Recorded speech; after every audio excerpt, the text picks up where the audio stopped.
Hello friends, welcome back to subject learners. तो दोस्तों, आज के इस वीडियो में हम लोग कवर करेंगे the voice of the rain bye Walt Whitman.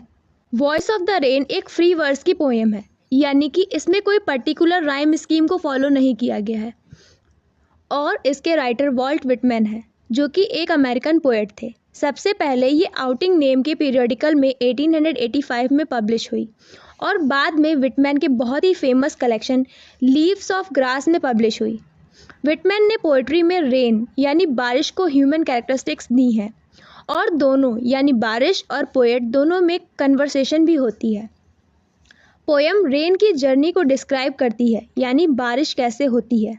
Simple words में बोलें तो पोएट ने पोएम के थ्रू वाटर साइकिल को बहुत ही सिंपली कवर किया है और एक्सप्लेन किया है, और बारिश की क्या इम्पोर्टेंस है ह्यूमन लाइफ्स के लिए और अर्थ, इन दोनों के लिए बारिश की क्या इम्पोर्टेंस है, इसे भी बताया है पोएट ने। बारिश खुद को पोएम से कंपेयर करती है और अपने साइक्लिक नेचर के बारे में बताती है। पोएम कवर करने से पहले एक बार वाटर साइकिल देख लेते हैं, ताकि पोएम समझते टाइम हमें कोई प्रॉब्लम ना हो। तो वाटर साइकिल में सबसे पहली प्रोसेस होती है एवापोरेशन की, यानी जो लैंड पे या किसी वाटर बॉडी में जैसे कि रिवर, ओशियन या सी में जो पानी होता है वो वेपर के फॉर्म में ऊपर आसमान की तरफ जाता है, और इस प्रोसेस को हम लोग कहते हैं एवापोरेशन। और वहाँ पे वो क्लाउड बनकर न्यू फॉर्म लेता है, यानी वेपर से क्लाउड के फॉर्मेशन को हम लोग दूसरी प्रोसेस का नाम देते हैं, जिसका नाम है कंडेंसेशन। और जब ये क्लाउड्स बहुत हैवी हो जाते हैं और आपस में कोलैप्स होते हैं, तब वो रेन की फॉर्म में वापस अर्थ पे आ जाते हैं। इस प्रोसेस को हम लोग प्रेसिपिटेशन कहते हैं, और ये प्रोसेस यहीं कंटिन्यूअसली डे और नाइट चलती रहती है। ये थी प्रोसेस पूरी वाटर साइकिल की, कैसे पानी ऊपर जाता है, एवापोरेट होता है, फिर कंडेंसेशन होती है, फिर प्रेसिपिटेशन होता है, और पानी वापस पानी के ही फॉर्म में लैंड पे वापस आ जाता है। अब हम लोग डिटेल में डिस्कस करेंगे पोएट्री को। And who art thou, poet पूछते हैं सॉफ्ट फॉलिंग शार यानी बारिश से। That who are you, Walt Whitman ने बारिश से पूछा कि कौन हो तुम। Which strange to tell gave me an answer as here translated, poet shock होकर कहते हैं और उसने मुझे जवाब दिया, जो कि खुद में बहुत ही अजीब बात है। क्या जवाब दिया उस सॉफ्ट फॉलिंग शार ने, वो मैंने यहाँ पे ट्रांसलेट कर दिया है। I am the poem of earth said the voice of the rain, उस बारिश की आवाज़ ने कहा कि मैं इस धरती की कविता हूँ। यहाँ पे पोएट रेन से ऐसे बात कर रहे हैं जैसे कि वो कोई ह्यूमन बीइंग हो, और किसी नॉन लिविंग को ह्यूमन कैरेक्टरिस्टिक्स देने की टेक्निक को पर्सोनिफिकेशन कहते हैं।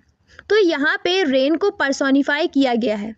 Eternal I rise impalpable out of the land and the bottomless sea, यानी रेन कहता है कि मैं इस अर्थ की पोएम हूँ और मैं एक नेवर एंडिंग प्रोसेस हूँ, जो कि वेपर की तरह कभी लैंड से तो कभी सी से ऊपर आसमान की तरफ जाता हूँ। रेन इटर्नल इसलिए है क्योंकि वो किसी छोटी से छोटी वाटर बॉडी से भी इवेपोरेट हो सकता है। इवन हमारी छत पे जो पानी गिरता है रेन की फॉर्म में, वो भी वापस इवेपोरेट होकर स्काई की तरफ ही जाता है। Upward to heaven whence vaguely formed altogether changed and yet the same, आगे रेन कहता है कि फिर मैं ऊपर हेवन की तरफ जाता हूँ, जहाँ पर क्लाउड के फॉर्म में चेंज हो जाता हूँ, और भले ही अभी मैं क्लाउड के फॉर्म में चेंज हो गया हूँ, लेकिन फिर भी अभी भी मैं वही हूँ जो पहले था, यानी वाटर का ही एक दूसरा फॉर्म हूँ, लेकिन हूँ वाटर ही। मतलब पहले पानी था, फिर क्लाउड बना, तो ये चेंज, उसका फॉर्म तो चेंज हो गया, लेकिन वो घूम फिर के है पानी का ही फॉर्म, है वाटर का ही दूसरा form. I descend to leave the draughts, atomies, dust layer of the globe, and all that in them without me were seeds only, latent, unborn. और फिर मैं गिरता हूँ और ड्रॉट, एटॉमीज एंड डस्ट लेयर्स को धो देता हूँ और उन्हें ख़त्म कर देता हूँ। जो भी सीड्स हैं इस अर्थ पर, वो सिर्फ सीड ही रह जाते, बिल्कुल मतलब बीज ही रह जाते, वो कभी प्लांट्स ही नहीं बन पाते रेन के बिना, बारिश के बिना। And for ever by day and night I give back life to my own origin and make pure and beautify it, और हमेशा दिन और रात मैं उन सभी जगहों को न्यू लाइफ देता हूँ जहाँ से मैं खुद आया हूँ, यानी मैं अर्थ से आया हूँ और उसको मैं प्योर एंड ब्यूटीफुल बनाता हूँ। अब पोएट रेन को सॉन्ग से कंपेयर करते हैं और कहते हैं, for song issuing from its birth place after fulfilment wandering recked और unrecked duly with love returns. Song भी रेन की तरह होता है जो कि सिंगर के दिलों से निकलते हैं और दूसरे लोगों के दिलों तक जाता है और वापस सिंगर के पास आ जाता है, एक रिवार्ड की तरह, एक तारीफ की तरह। ये सॉन्ग्स भी लोगों के दिलों को साफ करता है रेन की तरह। जैसे रेन अर्थ की डस्ट और इम्प्योरिटीज़ को क्लीन करता है और अर्थ को ब्यूटीफाई करता है, वैसे ही सिंगर्स हमारे दिलों को ब्यूटीफाई करते हैं। और जैसे सिंगर्स को ये फ़र्क नहीं पड़ता कि उनका गाना किसे पसंद आया है और किसे नहीं, वैसे ही रेन को फ़र्क नहीं पड़ता कि किसे रेन पसंद है और किसे नहीं। ओवरऑल हम लोग कह सकते हैं कि सबसे पहले रेन इवापोरेट होकर आसमान की तरफ जाता है और फिर वो वाटर ड्रॉपलेट्स आसमान में जाकर क्लाउड का फॉर्म लेती हैं। इस प्रोसेस को हम लोग कंडेंसेशन कहते हैं। एवापोरेशन तब होती है जब वो वाटर नीचे से ऊपर की तरफ जाता है तो वो एवापोरेशन हो जाती है। जब वो वाटर ड्रॉपलेट्स क्लाउड के फॉर्म में चेंज होती हैं तो उसको हम लोग कंडेंसेशन कहते हैं।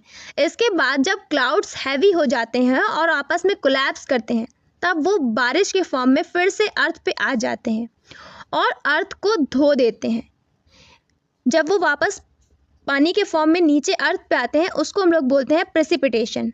जब वो वापस अर्थ पे आते हैं तो वो अर्थ को धो देते हैं, सूखे लैंड्स को वाटर से फिल कर देते हैं, सीड्स को प्लांट बनने में हेल्प करते हैं और इसी तरह से अर्थ को ब्यूटीफुल बना देता है रेन।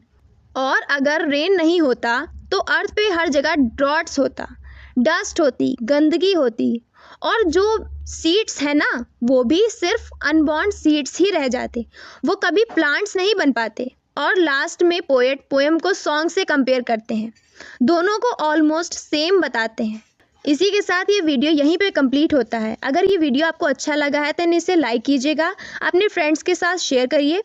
वैसे मैं किसी भी वीडियो पे लाइक्स का टारगेट रखती नहीं हूँ, लेकिन इस वीडियो के लिए लाइक का टारगेट है 200 लाइक्स। देखते हैं ये चैलेंज हमारा कंप्लीट होता है या नहीं। Thanks for watching and have a nice day.